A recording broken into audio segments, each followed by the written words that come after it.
बुद्ध ने राम को क्यों कहा बेईमान? कभी सोचा है? सीता का त्याग, शंबुक की हत्या, अग्नि परीक्षा, क्या यह धर्म था या बेईमानी? बुद्ध का जवाब आपको हिला देगा। पूरा सच जानने के लिए वीडियो देखें। कभी किसी ने बुद्ध से पूछा, गौतम, आपने कृष्ण पर सवाल उठाया, पर आज हम आपसे पूछते हैं, क्या राम सचमुच मर्यादा पुरुषोत्तम थे या फिर वे भी बेईमान थे? सभा में सन्नाटा छा गया। लोगों के दिल कांप गए। राम पर सवाल, यह तो आस्था की नींव हिला देने जैसा था। बुद्ध मुस्कुराए और बोले, अगर सच सुनने का साहस है तो आओ, मैं तुम्हें राम की असली कहानी सुनाता हूं। एक पहला सवाल, राम ने सीता के साथ न्याय किया? शिष्य, गुरुदेव, सब कहते हैं राम न्यायप्रिय थे। उन्होंने धर्म के लिए सब कुछ त्याग दिया। फिर आप उन्हें बेईमान क्यों कह रहे हैं? बुद्ध मुस्कुराते हुए, धर्म और न्याय में फर्क है। धर्म वह है जो किताबें कहें, न्याय वह है जो इंसानियत कहे। राम ने धर्म निभाया, पर क्या उन्होंने इंसानियत निभाई? वाचक, राम ने अपनी पत्नी सीता को सिर्फ जनता की बातों पर त्याग दिया। न कोई सबूत, न कोई अपराध, सिर्फ समाज की नजरों में राजा की इज्जत बचाने के लिए।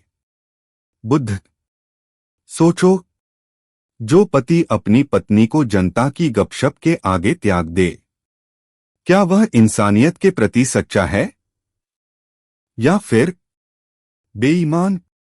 दूसरा सवाल, शंबुक का वध। शिष्य, पर राम तो न्यायप्रिय राजा थे। उन्होंने व्यवस्था बचाई, धर्म रक्षा की। बुद्ध गंभीर होकर, तो क्या धर्म के नाम पर हत्या न्याय है? एक शूद्र शंबुक तपस्या कर रहा था। उसने किसी का क्या बिगाड़ा था? फिर भी राम ने उसे मार डाला, क्योंकि उस समय समाज की व्यवस्था यही कहती थी। सोचो, जो राजा एक निर्दोष साधक को केवल जाति के कारण मार दे, क्या वह धर्म का पालन करता है या फिर समाज की बेईमानी को आगे बढ़ाता है? तीसरा सवाल, अग्नि परीक्षा। शिष्य, गुरुदेव, लेकिन सीता ने अग्नि परीक्षा दी थी। वह तो सत्य की प्रामाणिकता थी। बुद्ध कड़वी हंसी के साथ, सत्य को साबित करने के लिए परीक्षा क्यों? क्या प्रेम को जनता के दरबार में नीलाम किया जाना चाहिए? क्या स्त्री की गरिमा इतनी सस्ती है कि उसे अग्नि पर चलाकर परखी जाए? राम ने अग्नि परीक्षा कराई। क्यों? क्योंकि वे जनता को संतुष्ट करना चाहते थे। पर याद रखो, जो इंसान अपने प्रिय को जनता की खुशी के लिए यातना दे, वह जनता का राजा हो सकता है, पर पति और इंसान के स्तर पर वह बेईमान है। 4 बुद्ध का गहरा संदेश, धर्म बनाम इंसानियत। वाचक, बुद्ध ने सभा की ओर देखा और बोले, बुद्ध, राम को बेईमान कहना अपमान नहीं, बल्कि सच्चाई को पहचानना है। राम ने धर्म निभाया, पर इंसानियत से समझौता किया। धर्म किताबों में लिखा हो सकता है, पर न्याय हमेशा दिल में लिखा होता है। राम का जीवन हमें यह सिखाता है कि अगर तुम सत्ता को इंसानियत से बड़ा मानते हो, तो चाहे तुम भगवान कहलाओ, तुम बेईमान ही हो।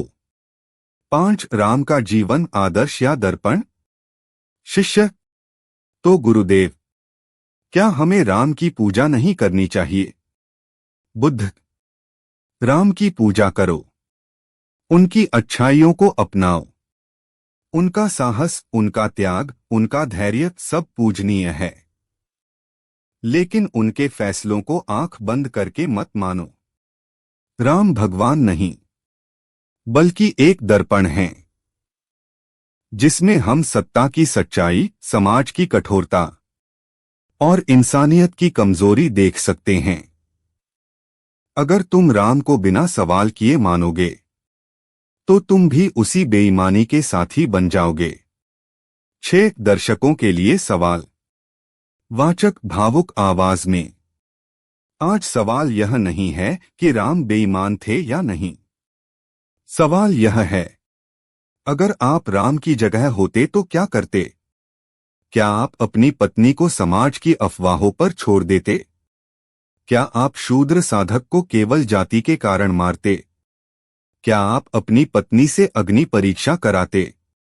अगर आपका जवाब नहीं है, तो सोचिए, क्या आप सचमुच राम को आदर्श मान सकते हैं? बुद्ध धीमी पर गहरी आवाज में।